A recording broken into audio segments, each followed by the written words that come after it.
Labdien, gaismas mīļotāji! Gaismas dizaina darbnīca. Elektriskais stiprinājums numur 1. Piestiprinās, piekarinās ar vienu āķīti pie griestiem. Pievienojās 2 vadi. Nepieciešamie instrumenti šāds te indikātors skrūvgriezītis un pieliekot tīkšķi pie gala un pieliekot pie kontakta, redzat, ietekās gaismiņa. Tas drošībai. Elektrība mums ir atslēgta. Tagad nomainīsim šo te veco visu elektrības stiprinājumus.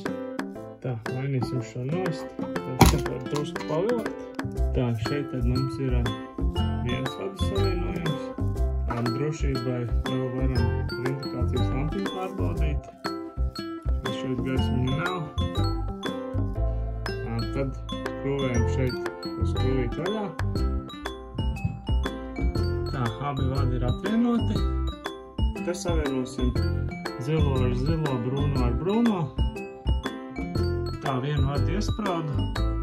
Šeit tad iespraužu viņu iekšā. Ar šo skrūvīti tad viņu pievelk tā, lai tas vads stingri turās iekšā.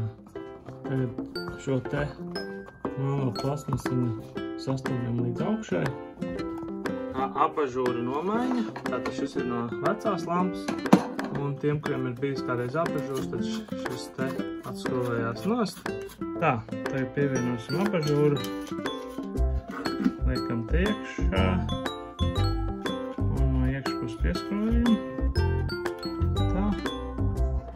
Un tad ieskrūvējam spuldzi. Un lūk, apažūrs ir vietā.